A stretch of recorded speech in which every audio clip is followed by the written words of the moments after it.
Bonsoir, bonsoir, cher peuple gabonais. Il est 22 heures ici à Saint-Étienne. Je suis Wilfried Okumba Kamitatou Leni Dandjogo.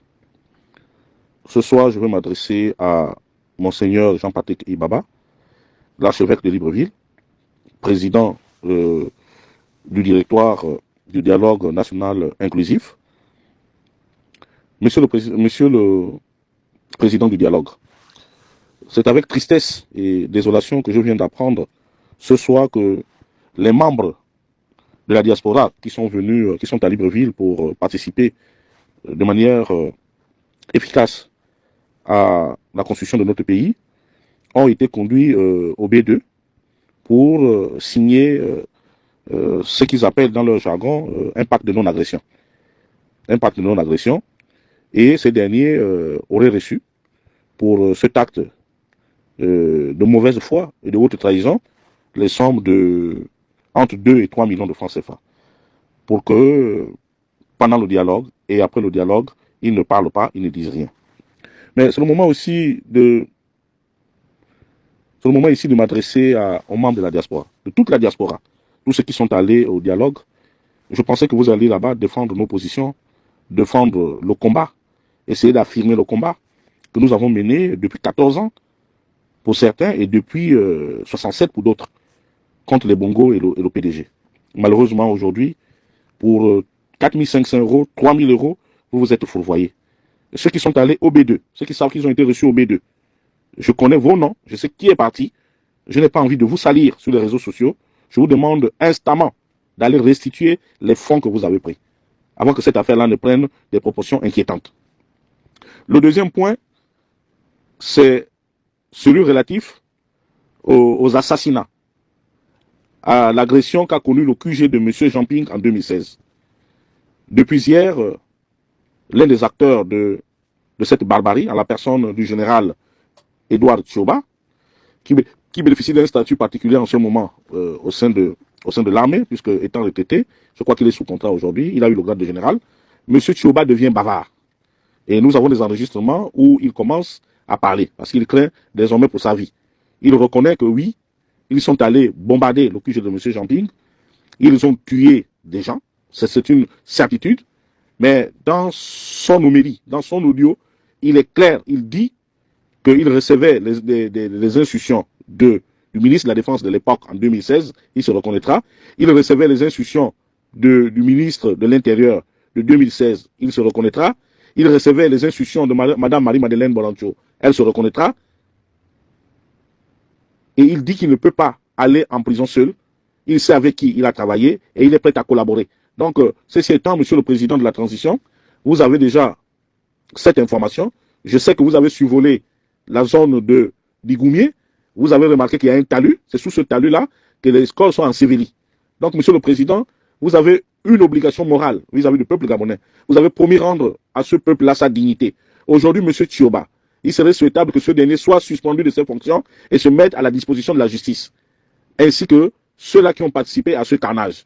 Nous savons aussi, selon M. Tchioba, qu'il y a eu des militaires venus d'autres pays étrangers pour venir commettre l'irréparable. Donc, Monsieur le Président de la Transition, il serait souhaitable, très honnêtement, que vous preniez cette affaire-là à bras le corps, parce que M. Tchioba devient de plus en plus bavard. Il habite Content, vous savez comment le trouver, il menace même de se donner la mort, mais ce n'est pas ce qui est important pour nous. Ce n'est pas ce qui est important pour nous.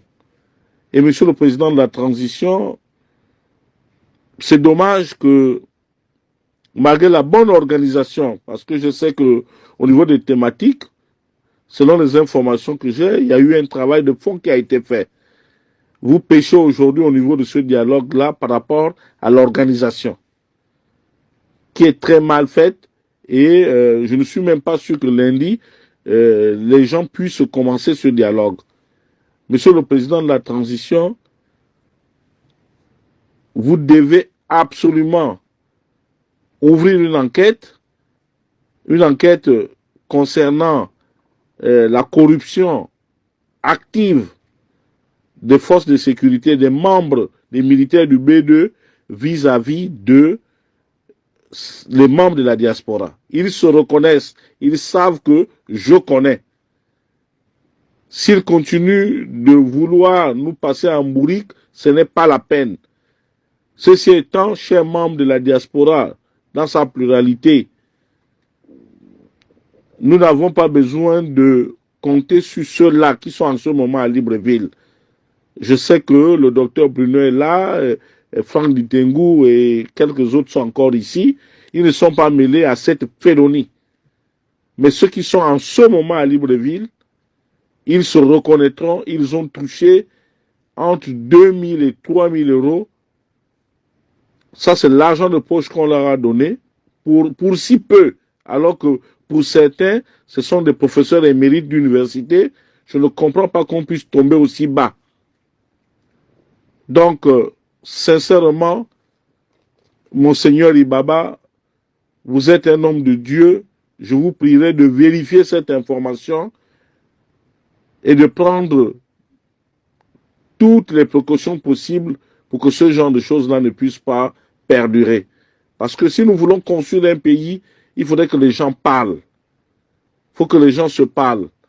Mais je ne comprends pas que l'on veuille faire signer les gens des pactes de non-agression. C'est qu'en salle, ils n'ont rien à dire, ils applaudissent, ils acceptent, contre 2 millions, 3 millions et des postes à la clé ou des petites voitures. Je crois quand même que nos intellectuels sont descendus trop bas. C'est ce que j'avais à dire ce soir, pendant que je passe mon week-end ici à Saint-Étienne. Vraiment, je suis de plus en plus remonté. Et je mets quiconque au défi de venir me prouver que c'est le contraire de ce que je dis. Ce que je dis est faux. Voilà ce que j'avais à dire. Je dis tout simplement au peuple gabonais de rester vigilant et de continuer toujours à nous fournir les informations de première main. Je vous remercie. C'est Wilfried Okumba Kamitatou, Léni Dandjogo, depuis Saint-Étienne.